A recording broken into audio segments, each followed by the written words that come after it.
Hello friends, मैं Rohit edu India by Rohit YouTube channel में आप सभी का स्वागत करता हूं। आज हम बात करने वाले हैं सौरमंडल से। आज हम जो चैप्टर हमने कल पढ़ा था उससे संबंधित सभी महत्वपूर्ण प्रश्नों को आज हम पढ़ने वाले हैं। और सौरमंडल में जैसे ग्रह, उपग्रह, इनसे संबंधित जो भी महत्वपूर्ण क्वेश्चन बन सकते थे हमने इस वीडियो में लिए हैं। और इस वीडियो के माध्यम से हम सौरमंडल का कंप्लीट रिवीजन करने वाले हैं। तो इस वीडियो को कंटिन्यू देखते रहें जिससे कि आपके सभी कॉन्सेप्ट एवं सभी क्वेश्चन क्लियर हो जाएं। तो हम अपनी वीडियो को प्रारंभ करते हैं। यदि हम बात करें तो सबसे पहला हमारा क्वेश्चन है कि सौरमंडल, जब हम सौरमंडल पढ़ रहे हैं तो सबसे पहला क्वेश्चन हमारा यही होना चाहिए कि सौरमंडल या सौर प्रणाली की खोज किसने की थी। तो यदि आपसे इस प्रकार का क्वेश्चन पूछा जाए तो आपका उत्तर होना चाहिए कॉपरनिकस। कॉपरनिकस ने ही सौरमंडल या सौर प्रणाली की खोज की थी।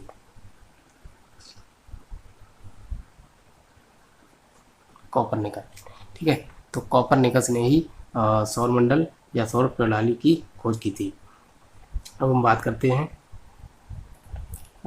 हैं नेक्स्ट क्वेश्चन है हमारा, किसी ग्रह के चारों ओर परिक्रमा करने वाले आकाशीय पिंड कहलाते हैं।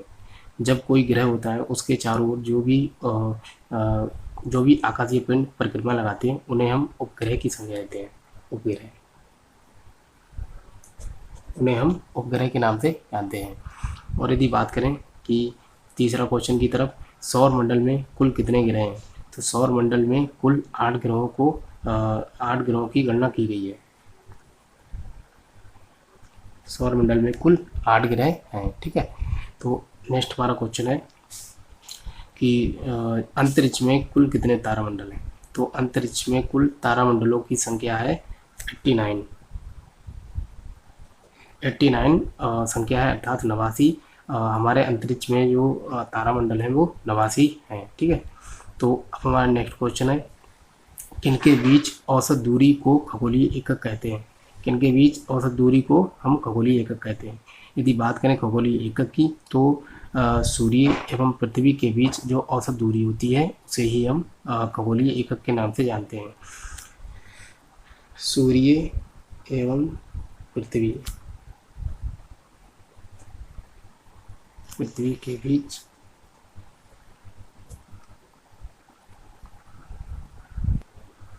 सूर्य एवं पृथ्वी के बीच की औसत दूरी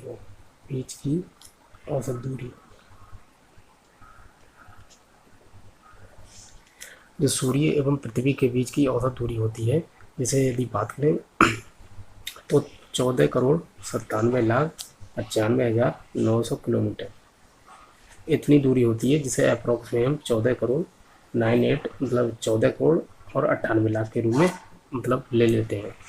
तो पूछा गया कि किनके बीच औसत दूरी को खगोलीय एकक कहते हैं, तो सूर्य एवं पृथ्वी के बीच की औसत दूरी को, और कितनी है तो 14 करोड़ 98 लाख, ठीक है। अब हम बढ़ते हैं नेक्स्ट क्वेश्चन की तरफ। हमारा नेक्स्ट क्वेश्चन है कि सूर्य में काले धब्बे क्या होते हैं। हालांकि जो पिछला चैप्टर पढ़ा था सौरमंडल वाला, उसमें जो भी हमने कॉन्सेप्ट नहीं पढ़े हैं उनको हम इस वीडियो के अंतर्गत बहुत ही अच्छे से समझने वाले हैं, ठीक है। तो आप इस वीडियो को कंटिन्यू देखते रहें। आशा करता हूं कि आपके सभी कॉन्सेप्ट एवं सभी क्वेश्चन क्लियर हो जाएंगे। तो हमारा क्वेश्चन है कि सूर्य में काले धब्बे क्या होते हैं। जैसे सूर्य की यदि बात करें हम, तो जैसे हमने ले लिया सूर्य, ठीक है। तो सूर्य के अंदर कुछ काले धब्बे होते हैं जहाँ से प्रकाश उत्सर्जित नहीं होता है, तो उन्हें ही कहते हैं काले धब्बे। तो सूर्य में काले धब्बे क्या होते हैं, तो जहाँ से प्रकाश उत्सर्जित नहीं होता है उन्हें ही हम काले धब्बे कहते हैं।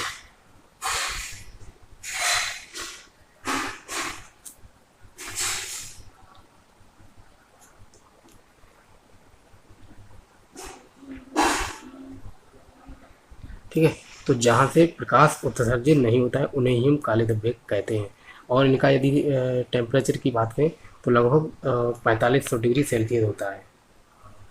4500 डिग्री सेल्सियस इनका तापमान होता है इन काले धब्बों का। अब हम बात करते हैं अपने नेक्स्ट क्वेश्चन की। तो हमारा नेक्स्ट क्वेश्चन है, सूर्य के रासायनिक मिश्रण में हाइड्रोजन का प्रतिशत कितना है। तो सूर्य के जो रासायनिक मिश्रण होता है इसमें यदि हाइड्रोजन की हम बात करें तो हाइड्रोजन का प्रतिशत होता है, जैसे 71%, ठीक है। तो 71% होता है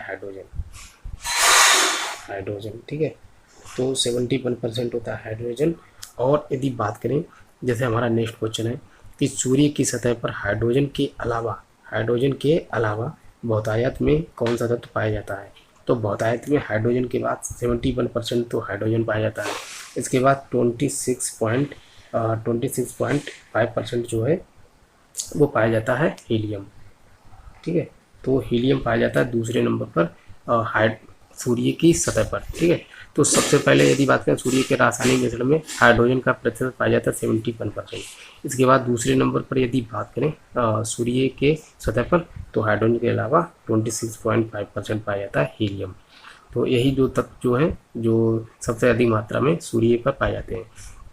और आगे बात करें तो जो सूर्य पर हाइड्रोजन के 4 नाभिक मिलकर हीलियम का नाभिक का निर्माण करते हैं, जिससे नाभिकीय संलयन की क्रिया होती है और सूर्य में ऊर्जा उत्पन्न होती है। तो अब हम पढ़ते हैं, नेक्स्ट क्वेश्चन हमारा है, किस ग्रह के चारों ओर चक्कर लगाने वाले उपग्रह नहीं है। तो यदि बात करें कि किस ग्रह के चारों ओर चक्कर लगाने वाले उपग्रह नहीं है, तो 2 ग्रह हैं जिनके चारों ओर चक्कर लगाने वाले उपग्रह नहीं है। एक है बुध, जैसे हम मरकरी कहते हैं, और दूसरा है शुक्र, जिसे हम वीनस कहते हैं। तो 2 ग्रह ऐसे हैं, बुध है और शुक्र, 2 ग्रह ऐसे हैं इनके एक भी उपग्रह नहीं है।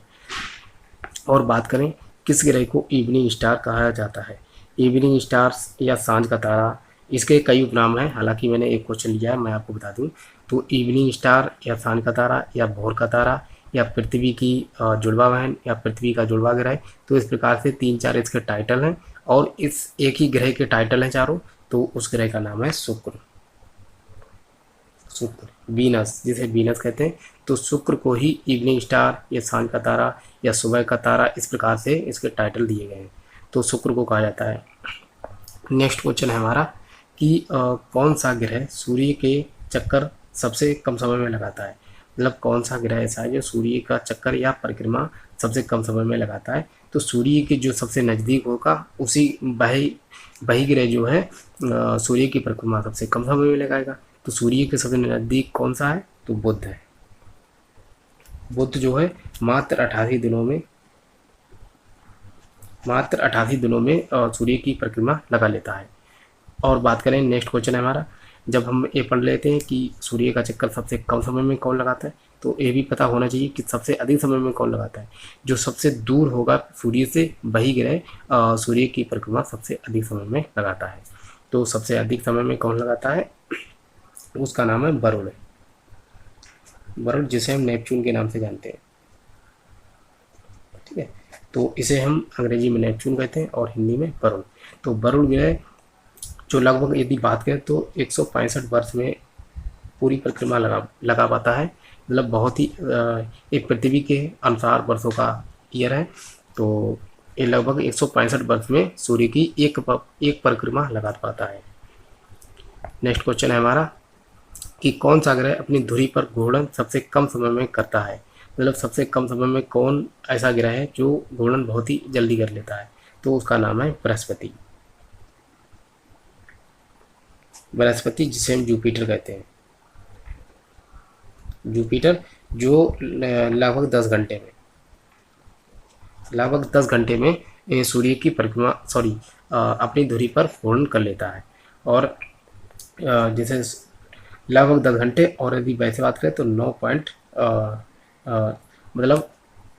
10 घंटे से थोड़ा कम, ठीक है।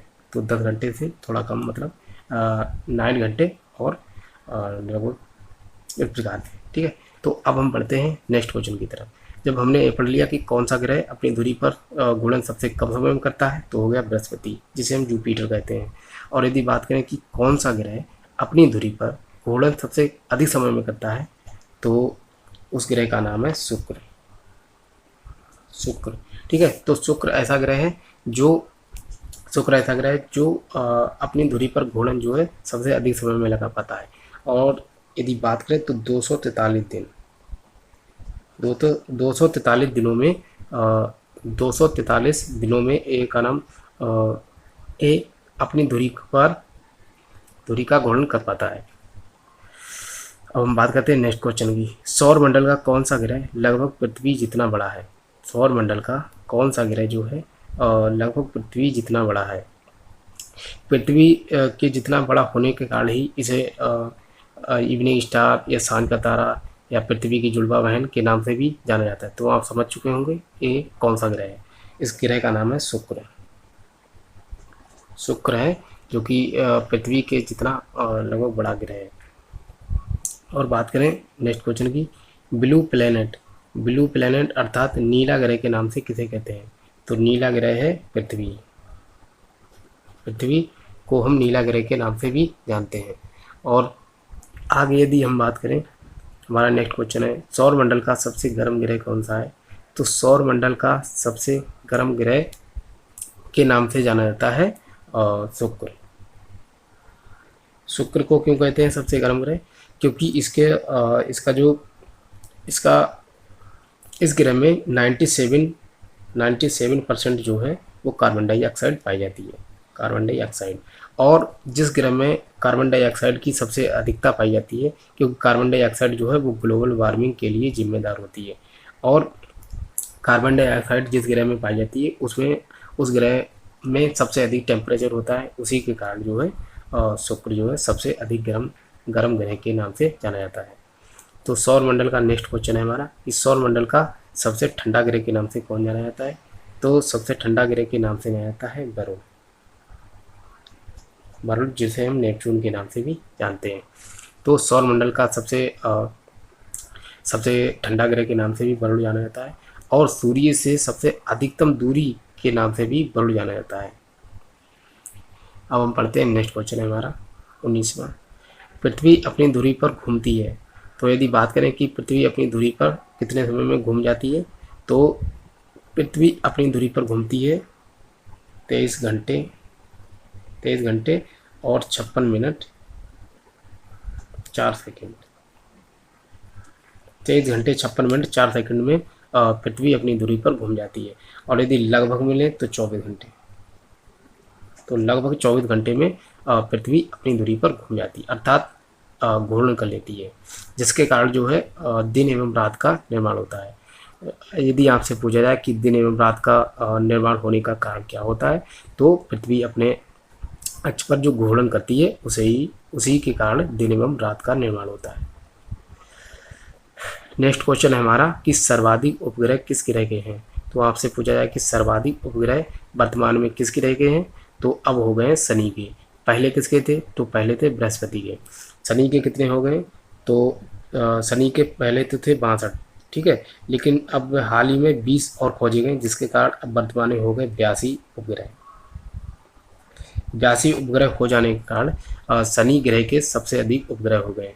और जो बृहस्पति के हैं 79 उपग्रह। तो यदि आप देखेंगे तो 3 उपग्रह शनि के अधिक हो गए। तो जिसके कारण पूछा जाए कि सौर मंडल में सबसे अधिक उपग्रह किस ग्रह के हैं, तो हो गया शनि के सबसे अधिक उपग्रह वर्तमान में है। और दूसरे नंबर पर आ गया है अब बृहस्पति। नेक्स्ट क्वेश्चन है हमारा कि सौर मंडल का सबसे बड़ा ग्रह कौन सा है?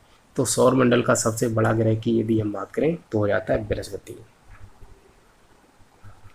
बृहस्पति, जो कि सौर मंडल का सबसे बड़ा ग्रह के नाम से इसे हम पढ़ सकते हैं। और नेक्स्ट क्वेश्चन है हमारा जिसे सौर मंडल का सबसे बड़ा ग्रह हो गया बृहस्पति, और सौर मंडल का दूसरा सबसे बड़ा ग्रह यदि आपसे पूछा जाए तो हो जाता है शनि, ठीक है। तो शनि जो है वो सौर मंडल का दूसरा सबसे बड़ा ग्रह के नाम से हम इसको याद कर सकते हैं। अब हमारा नेक्स्ट क्वेश्चन है कि किस ग्रह के चारों ओर स्पष्ट वलय पाए जाते हैं? स्पष्ट वलय या छल्ले पाए जाते हैं, तो उस ग्रह का नाम है शनि। शनि जो है, शनि के चारों ओर स्पष्ट वलय या छल्ले पाए जाते हैं, जिनकी यदि संख्या की बात करें तो 7 वलय शनि के चारों ओर पाए जाते हैं। और इनकी खोज किसने की थी? तो इनकी खोज की थी केपलर ने इन छल्लों या स्पष्ट वलयों की खोज की थी। नेक्स्ट क्वेश्चन है हमारा उत्तरी ध्रुव की खोज किसने की थी? तो आपसे एक क्वेश्चन पूछा भी जा सकता है कि उत्तरी ध्रुव की खोज किसने की थी या दक्षिणी ध्रुव की खोज किसने की थी, तो मैंने इस प्रकार से दोनों ही क्वेश्चन ले लिए हैं। तो इस वीडियो में हम कंप्लीट रिवीजन करने वाले हैं और जो भी छूट जाएगा उसको हम जो ब्रह्मांड का चैप्टर है उसको जब हम पढ़ेंगे तो जो ग्रह होते हैं, जैसे बात करें उल्का या उल्का पिंड होते हैं या ब्रह्मांड का निर्माण, मतलब इस प्रकार से जो भी संबंधित क्वेश्चन छूट जाएंगे उनको हम ब्रह्मांड चैप्टर के अंतर्गत पढ़ लेंगे और बाकी सभी का रिवीजन हम इस वीडियो में करने वाले हैं। तो आप इस वीडियो को प्लीज़ कंटिन्यू देखते रहें और इस वीडियो में जितने भी महत्वपूर्ण क्वेश्चन बन सकते थे सभी मैंने इस वीडियो में लिए हैं। तो आपसे पूछा जाए कि उत्तरी ध्रुव की खोज किसने की, तो उत्तरी ध्रुव की खोज की है रॉबर्ट पीरी ने। रॉबर्ट पीरी ने उत्तरी ध्रुव की खोज की थी। जैसे यदि बात करें तो पृथ्वी का ये होता है उत्तरी ध्रुव और ये होता है दक्षिणी ध्रुव। तो उत्तरी ध्रुव की खोज की थी रॉबर्ट पीरी ने और दक्षिणी ध्रुव की यदि आपसे पूछा जाए कि दक्षिणी ध्रुव की खोज किसने की, तो आर एमंडसन।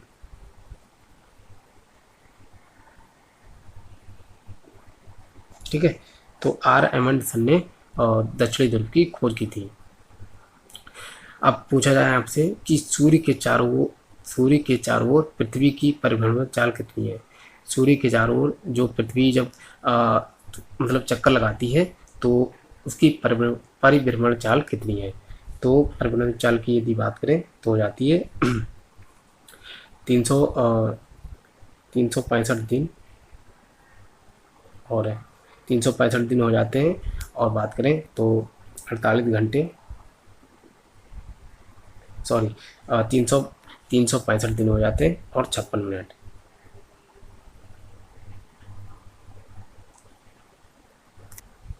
तो यदि बात करें कि सूर्य के चारों ओर पृथ्वी की परिभ्रमण चाल कितनी है, तो 365 दिन और सॉरी ये 5 घंटे होगा, 5 घंटे और बात करें 48 मिनट और 46 सेकंड। ठीक है, तो इस प्रकार से जो सूर्य है, सूर्य की अगर एक परिक्रमा की बात करें तो 365 दिनों में 5 घंटे, ये 5 घंटे है यहाँ पर, 5 घंटे 48 मिनट और 46 सेकंड और लगभग यदि लगभग में बात करें तो लगभग 366 दिनों में लीप वर्ष के रूप में हम मनाते हैं। जो 5 घंटे और जैसे 365 दिन में ऊपर लिख देता हूँ, 365 दिन और लगभग 6 घंटे। ठीक है, तो 365 दिन और 6 घंटे, इन्हीं 6 घंटों को जब हम चौथे वर्ष में जब 6 करके जोड़ लेते हैं तो 6 24 अर्थात एक दिन का निर्माण हो जाता है, जो हम लीप वर्ष के रूप में इस दिन को जो है संभालते हैं। तो इस प्रकार से 365 दिन और लगभग में 6 घंटे और यदि वैसे बात करें तो 365 दिन 5 घंटे 48 मिनट और 46 सेकंड में पृथ्वी जो है सूर्य का एक चक्कर लगाती है। तो अब हम बात करते हैं नेक्स्ट की तरफ। हमारा नेक्स्ट क्वेश्चन है कि दिन एवं रात होने का कारण है। हालांकि मैं आपको बता भी चुका हूँ ऊपर कि दिन एवं रात होने का कारण क्या होता है। तो दिन एवं रात होने का कारण होता है सूर्य जब यदि बात करें कि दिन एवं रात का कारण क्या होता है, तो आपसे पूछा है तो पृथ्वी जब अपने अक्ष पर घूर्णन करती है, पृथ्वी अपने अक्ष पर घूर्णन करती है। ठीक है, तो पृथ्वी अपने अक्ष पर घूर्णन करती है, तो जिसके कारण यदि बात करें तो अपने अक्ष पर 24 घंटे में घूर्णन कर लेती है पृथ्वी। तो जिसके कारण जो है हमारे पृथ्वी पर दिन एवं रात 24 घंटे के होते हैं। तो दिन एवं रात होने का कारण है पृथ्वी का अपने अक्ष पर घूर्णन। हम नेक्स्ट क्वेश्चन की बात करें तो पृथ्वी पर ऋतु परिवर्तन होने का कारण क्या होता है।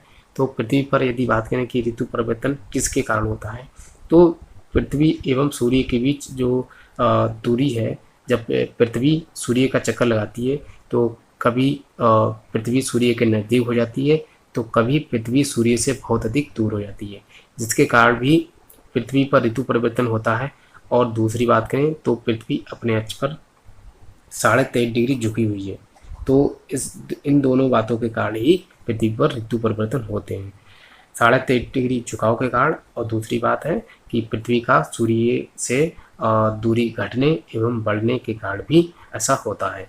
तो जिस भी ग्रह पर जो भी ग्रह अपने अक्ष पर झुके हुए होते हैं उन ग्रहों में ऋतु परिवर्तन होता है।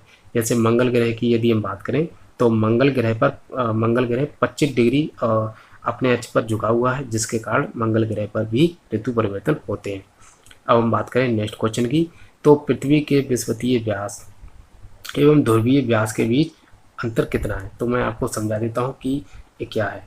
तो यदि बात करें तो जैसे ये होगी पृथ्वी, ठीक है, तो ये हो गया पृथ्वी का व्यास, और व्यास कौन सा है, तो ये है विषुवतीय व्यास, क्योंकि आपने देखा कि विषुवत रेखा पृथ्वी के बीचों बीच से गुजरती है। तो पृथ्वी का जो विषुवतीय व्यास है उसकी यदि बात करें तो है 12,756, ठीक है, 12,756 किलोमीटर। अब हम बात करते हैं, ये हो गया ध्रुवीय व्यास, क्योंकि ये है दक्षिणी ध्रुव और ये है उत्तरी ध्रुव। तो ध्रुवीय व्यास जो हो गया, अब इसकी बात करें ध्रुवीय व्यास कितना है, तो ध्रुवीय व्यास है 12,714 किलोमीटर। अब इनके यदि हम दोनों का अंतर निकालते हैं तो आता है 43 किलोमीटर। तो यही पूछा गया है कि पृथ्वी के विषुवतीय व्यास एवं ध्रुवीय व्यास के बीच अंतर कितने किलोमीटर का है, अर्थात 43 किलोमीटर का है। आपके एक क्वेश्चन से 3 क्वेश्चन हल हो गए। आपसे पूछा है कि पृथ्वी का विषुवतीय व्यास कितना है, तो है 12,756 किलोमीटर। यदि आपसे पूछा है ध्रुवीय व्यास कितना है, तो हो गया 12,714 किलोमीटर। अब पूछा जाए कि विषुवतीय व्यास एवं ध्रुवीय व्यास के बीच अंतर कितना है, तो हो जाता है 43 किलोमीटर। तो आपके 2-3 क्वेश्चन इसी एक क्वेश्चन से हल हो गए।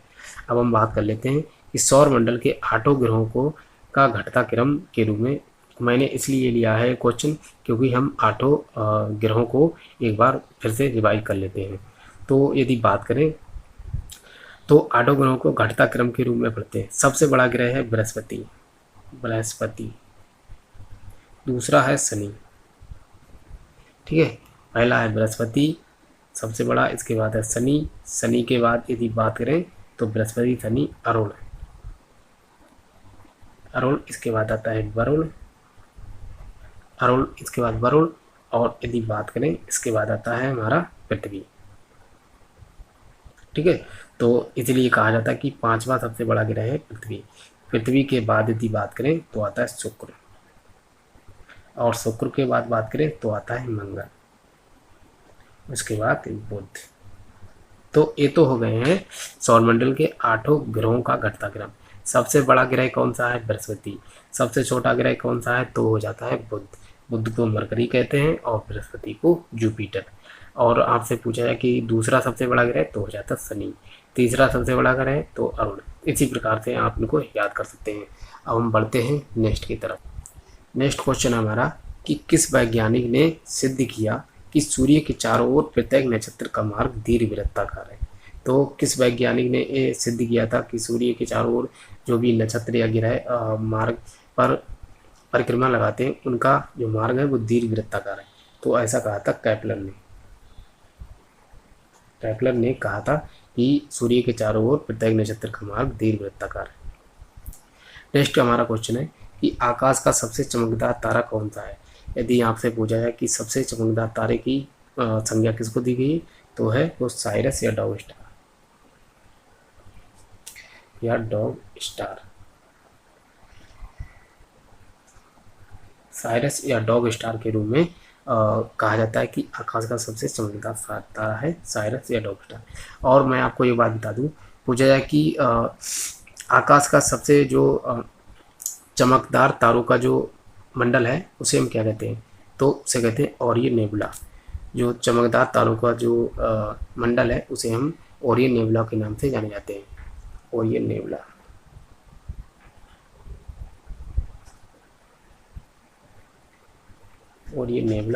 चमकदार तारों का मंडल। अब नेक्स्ट क्वेश्चन है हमारा, सूर्य से पृथ्वी तक प्रकाश पहुंचने का समय कितना है। तो सूर्य से जब पृथ्वी तक प्रकाश पहुंचता है कितना समय लगता है, तो 8 मिनट 20 सेकंड, 8 मिनट 20 सेकंड।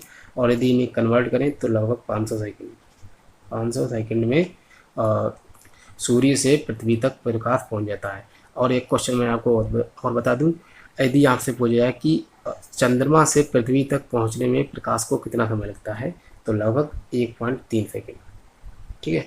तो 1.3 सेकंड लगता है चंद्रमा से पृथ्वी तक पहुंचने में प्रकाश को समय। और पूछा जाए कि सूर्य से पृथ्वी तक प्रकाश कितने समय में पहुंचता है, तो 8 मिनट 20 सेकंड। कभी कभार 8 मिनट 16 सेकंड भी हो सकता है। नेक्स्ट क्वेश्चन है हमारा कि सूर्य का व्यास पृथ्वी से कितने गुना अधिक है।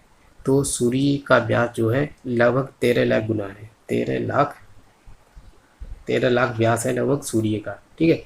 तो 13 लाख किलोमीटर सूर्य का व्यास है, और पृथ्वी के व्यास से कितना अधिक है, तो है 110 गुना। 110 गुना सूर्य के व्यास पृथ्वी के व्यास से अधिक है। नेक्स्ट क्वेश्चन है हमारा कि सूर्य की कुल ऊर्जा का कितने प्रतिशत भाग पृथ्वी को प्राप्त होता है। तो यदि बात करें कि सूर्य का जो टोटल ऊर्जा उत्पन्न होती है सूर्य पर, नाभिकीय संलयन द्वारा सूर्य पर ऊर्जा उत्पन्न होती है, ठीक है। तो सूर्य की कुल ऊर्जा का पृथ्वी पर यदि बात करें तो 2 अरबवां भाग जो है वो पृथ्वी को प्राप्त होता है। तो आप अंदाज़ा लगा सकते हैं कि सूर्य का जो 2 अरबवां भाग जो है पृथ्वी को प्राप्त होता है, तब भी पृथ्वी पर इतनी अधिक गर्मी होती है। यदि तो आप समझ सकते हैं कि सूर्य का जो टोटल टेम्परेचर कितना हो सकता है, तो उसको हम बाद में बात करेंगे।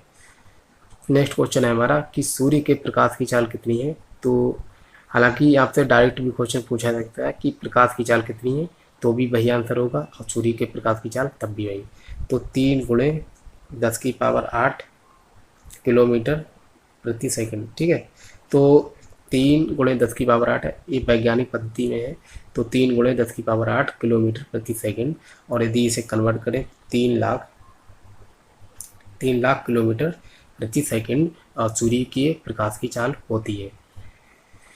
पूछा जाए हमारा नेक्स्ट क्वेश्चन है कि सूर्य एवं पृथ्वी के बीच और अधिकतम दूरी कितनी होती है। जैसे ये हो गया सूर्य और ये हो गई पृथ्वी, तो इन दोनों के बीच अधिकतम दूरी कितनी होती है।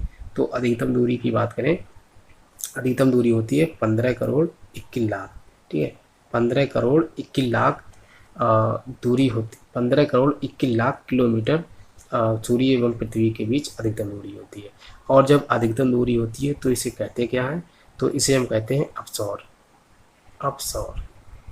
और ये अपसौर कब होता है, तो ये होता है 4 जुलाई को होता है अपसौर। तो ये पूछा भी जाता है कि अपसौर की घटना को क्या कहते हैं, तो सूर्य एवं पृथ्वी के बीच अधिकतम दूरी की घटना को अपसौर कहते हैं, और ये 4 जुलाई को होता है। बात करते हैं नेक्स्ट, सूर्य एवं पृथ्वी के बीच न्यूनतम दूरी कब होती है। तो न्यूनतम दूरी जब होती है तो उसे कहते हैं 14 करोड़ 70 लाख, ठीक है। तो 14 करोड़ 70 लाख किलोमीटर दूरी जब होती है तो सूर्य एवं पृथ्वी के बीच न्यूनतम दूरी होती है, और इसे हम क्या कहते हैं, तो इसे कहते हैं उपसौर कहते हैं। और ये होती कब है, 3 जनवरी को होती है, जिसे हम उपसौर की संज्ञा देते हैं। और मैं आपको बता दूं कि सूर्य एवं पृथ्वी की अधिकतम दूरी हमने पढ़ ली और न्यूनतम दूरी भी पढ़ ली, तो ये भी पता होना चाहिए कि इनके बीच औसत दूरी को हमने, हालांकि हम पढ़ भी चुके हैं। तो सूर्य एवं पृथ्वी के बीच औसत दूरी को खगोलीय एकक कहा जाता है। तो इनकी दूरी, सूर्य एवं पृथ्वी के बीच दूरी से तीनों प्रकार के ही क्वेश्चन पूछे जा सकते हैं। नेक्स्ट क्वेश्चन है हमारा, किस ग्रह का सबसे अधिक तापांतर है, मतलब वो कौन सा ग्रह है जिसमें सबसे अधिक टेम्परेचर मतलब तापांतर है, ताप का अंतर। तो यदि बात करें उस ग्रह का नाम है बुध, जिसे मरकरी भी कहते हैं। बुध की यदि बात करें तो उसका दिन का जो टेम्परेचर होता है वो 467 डिग्री सेल्सियस होता है दिन का। और यदि बात करें रात का तो हो जाता है -173 डिग्री सेल्सियस। तो लगभग यदि बात करें तो इनके दोनों का तापांतर जो है वो 600 डिग्री सेल्सियस का डिफरेंस पड़ता है। तो इसीलिए कहता है इन 8 ग्रहों में सबसे अधिक तापांतर जो होता है वो बुध का ही होता है। लेकिन सबसे अधिक गर्म ग्रह की संज्ञा जो है वो शुक्र को दी जाती है।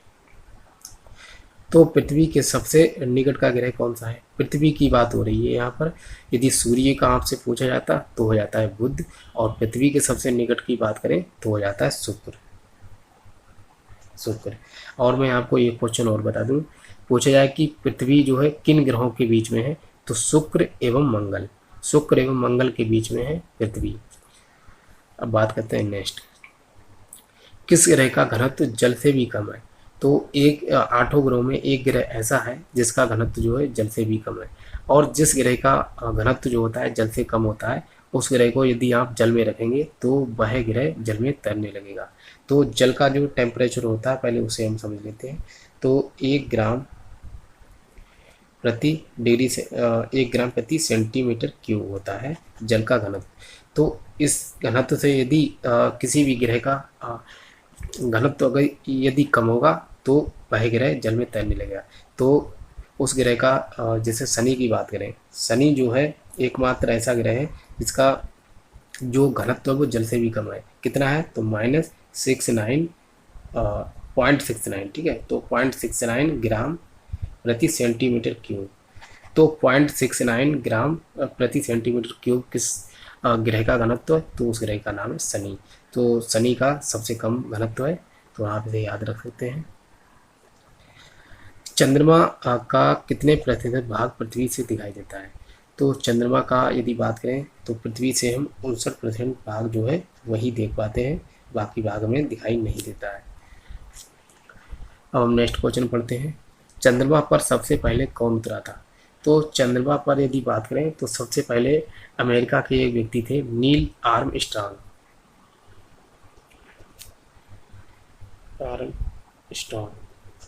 नील आर्मस्ट्रांग जो कि अमेरिका के थे।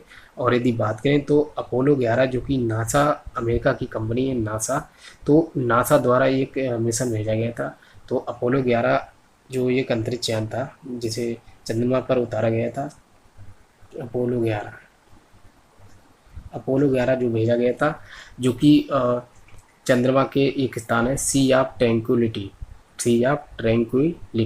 तो उसी स्थान पर उतारा गया था अपोलो 11। और इस अपोलो 11 से जो सबसे पहले जिस व्यक्ति ने चंद्रमा पर पैर रखा था उस व्यक्ति का नाम है नील आर्मस्ट्रांग। और ये अपोलो 11 चंद्रमा पर उतरा कब था? तो 21 जुलाई 1969, ठीक है। तो 21 जुलाई 1969 को ये अपोलो 11 चंद्रमा पर उतरा था। बात करते हैं चंद्रमा का गुरुत्वाकर्षण बल पृथ्वी के सापेक्ष कितना होता है? तो चंद्रमा का जो गुरुत्वाकर्षण बल है वो पृथ्वी के सापेक्ष 1/6 है, 1/6। अब हम बात करते हैं नेक्स्ट, लाल ग्रह की संज्ञा किसे दी जाती है? तो लाल ग्रह की यदि हम बात करें तो लाल ग्रह है मंगल, जिसे हम मार्स भी कहते हैं, मार्स अंग्रेजी में। तो मंगल ग्रह की संज्ञा, मंगल ग्रह को लाल ग्रह की संज्ञा दी जाती है। ऐसा क्यों है? तो यहाँ पर आयरन ऑक्साइड की, जो आयरन ऑक्साइड है, आयरन ऑक्साइड की अधिकता के कारण इसे लाल ग्रह की संज्ञा दी जाती है। और एक क्वेश्चन और बनता है, उसे भी समझ लेते हैं।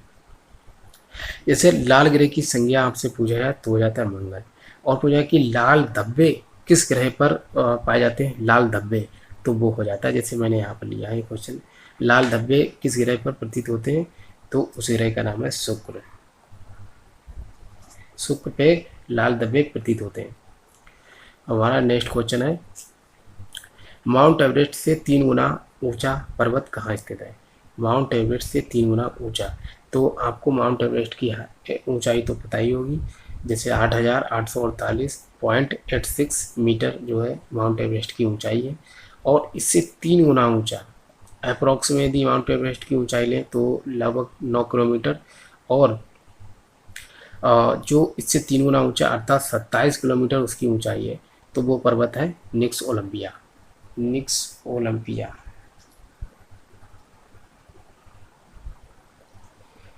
ओलंपिया। अब ये पर्वत पाया कहाँ जाता है? तो ये पर्वत पाया जाता है मंगल ग्रह पर। मंगल ग्रह पर पाया जाता है निक्स ओलंपिया, जो कि माउंट एवरेस्ट से 3 गुना ऊंचा है। अब हम पढ़ते हैं नेक्स्ट क्वेश्चन, ओलंपिस मोन्स ज्वालामुखी पर्वत कहाँ स्थित है? तो आपसे ये पूछा जाएगा कि ओलंपिस मोन्स नामक ज्वालामुखी पर्वत किस ग्रह पर उपस्थित है या मतलब स्थित है? तो वो है मंगल ग्रह पर। तो मंगल ग्रह से इस प्रकार के क्वेश्चन पूछ लिए जाते हैं कि नेक्स्ट ओलंपिया पर्वत किस ग्रह पर है? तो मंगल ग्रह पर। ओलंपिस मोन्स ज्वालामुखी पर्वत किस ग्रह पर है? तो मंगल ग्रह पर। और आपसे पूछा जाएगा कि मंगल ग्रह के केवल दो ही उपग्रह हैं, एक है फेबोस और दूसरा है डीमोस। तो जो डीमोस है वो सबसे छोटा उपग्रह के नाम से जाना जाता है, डीमोस। डीमोस पूरे सौर मंडल का सबसे छोटा उपग्रह के नाम से जाना जाता है, जो कि मंगल ग्रह पर स्थित है। सॉरी, मंगल ग्रह का उपग्रह है। सबसे बड़ा उपग्रह की यदि बात करें तो हो जाता है गैनीमेड। गैनीमेड गैनीमेड है, जो कि यदि बात करें तो गैनीमेड ये बृहस्पति का उपग्रह है और ये सौर मंडल का सबसे बड़ा उपग्रह के नाम से जाना जाता है। लाल धब्बा प्रतीत होता ग्रह कौन सा है, तो हम पढ़ चुके हैं, शुक्र है। नेक्स्ट हमारा क्वेश्चन है, क्षुद्र ग्रह किन ग्रहों के बीच पाए जाते हैं। तो क्षुद्र ग्रह की यदि बात करें तो जैसे ये हो गया मंगल, और इस प्रकार से ये उपग्रह मतलब क्षुद्र ग्रह पाए जाते हैं इस प्रकार से, और यहाँ पर पड़ता है बृहस्पति। तो आपसे पूछा जाएगा कि क्षुद्र ग्रह किन ग्रहों के बीच पाए जाते हैं, तो इधर है मंगल और एक तरफ है बृहस्पति, तो मंगल एवं बृहस्पति के बीच में।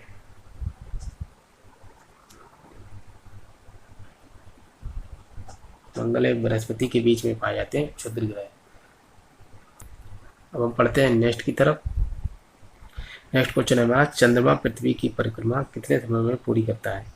चंद्रमा जो है वो पृथ्वी की परिक्रमा कितने समय में पूरी करता है, तो लगभग इसे लगते हैं 23 घंटे, 23 घंटे और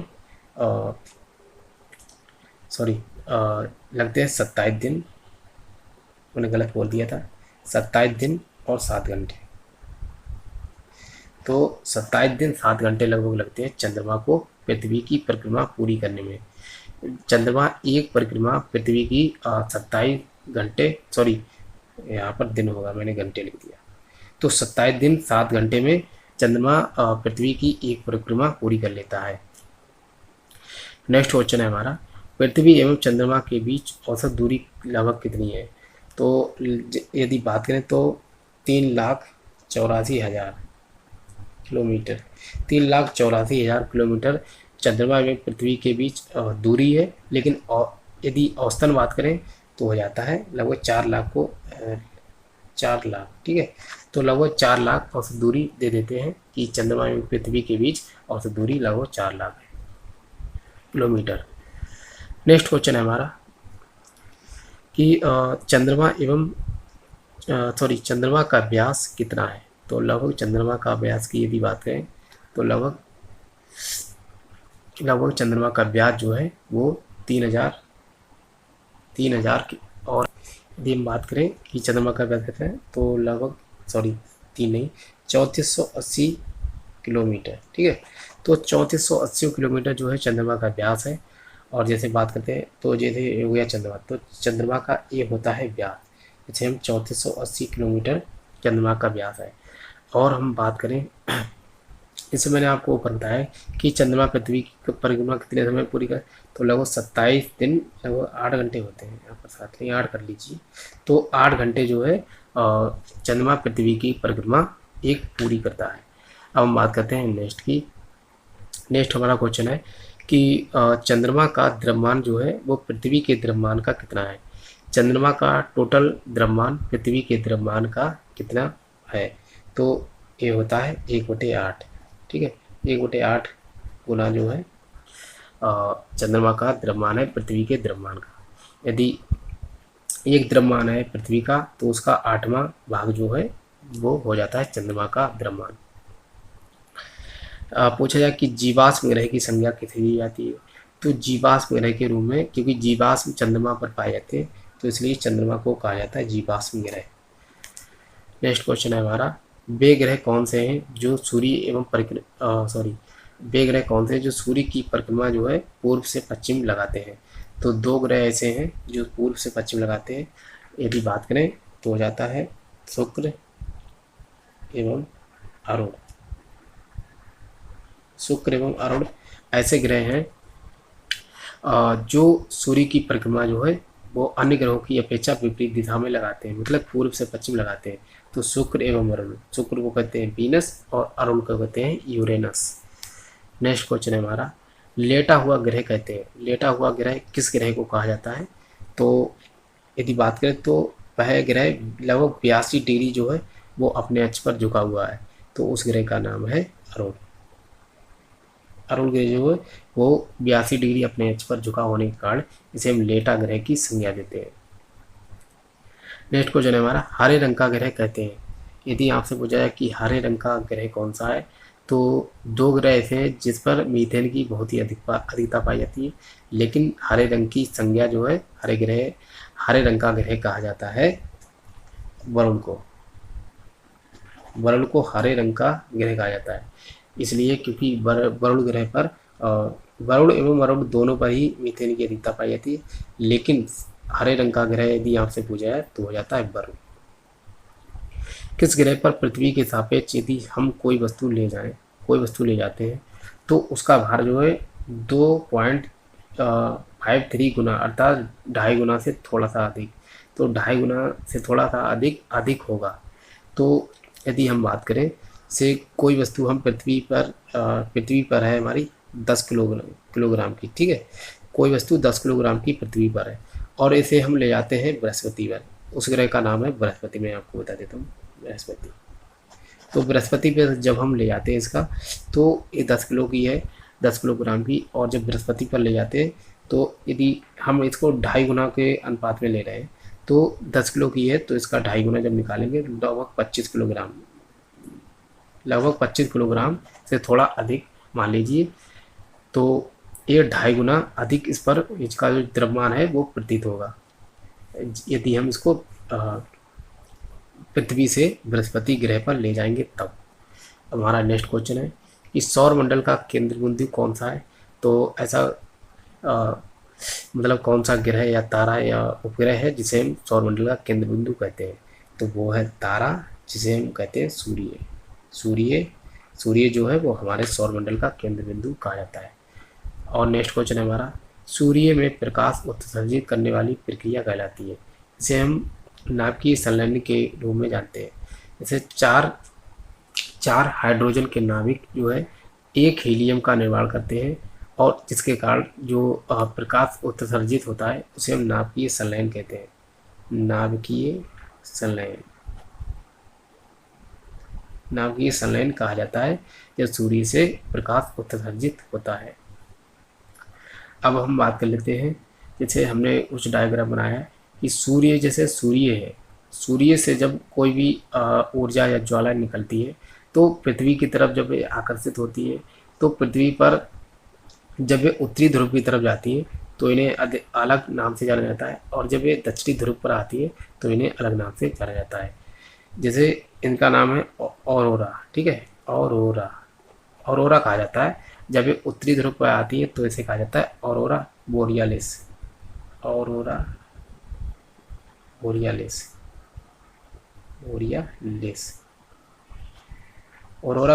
के नाम से जाना जाता है। और जब ये दक्षिणी ध्रुव पर आती है तो इसे कहते हैं ऑरोरा ऑस्ट्रेलिस, ठीक है, तो इसे हम कहते हैं ऑरोरा ऑस्ट्रेलिस। अब यदि बात करें इसको याद कैसे करें, तो आपको बता दूं कि सबसे दक्षिण में कौन सा महाद्वीप है, तो ऑस्ट्रेलिया। तो ऑस्ट्रेलिया से यहाँ पे याद रखें क्योंकि दक्षिणी ध्रुव पर ही पृथ्वी के दक्षिणी ध्रुव को ही ऑरोरा ऑस्ट्रेलिस के नाम से जाना जाता है। जो सूर्य से ज्वालाएं निकलती हैं जो रंगीन कलर की होती हैं, इन्हें हम उत्तरी ध्रुव पर ऑरोरा बोरियालिस कहते हैं और दक्षिणी ध्रुव पर ऑरोरा ऑस्ट्रेलिस के नाम से जानते हैं। अब हम बात कर लेते हैं सूर्य के। यदि बात करें कि सूर्य से 2-3 क्वेश्चन पूछ जाते हैं, उनको हम समझ लेते हैं। जैसे ये हो गया सूर्य के यदि आपसे पूछा कि सतह का तापमान कितना होता है, तो ये हो गई सूर्य की सतह का तापमान होता है 6000 डिग्री सेल्सियस। और यदि आपसे पूछा जाए कि सूर्य का यह है केंद्र बिंदु, तो सूर्य के केंद्र का तापमान कितना होता है, तो लगभग 15 मिलियन डिग्री सेल्सियस। तो 15 मिलियन डिग्री सेल्सियस होता है सूर्य के केंद्र का तापमान। और यदि इसे कन्वर्ट करेंगे तो 1 मिलियन में कितना होता है, 10 लाख। तो 15 गुणा 10 लाख से हम गुणा करके इसको हम प्राप्त कर सकते हैं, ठीक है। और बात करें जैसे सूर्य में कुछ काले धब्बे होते हैं, जैसे एक प्रकार के होते हैं जहाँ से क्या होता है कि प्रकाश उत्सर्जित नहीं होता है।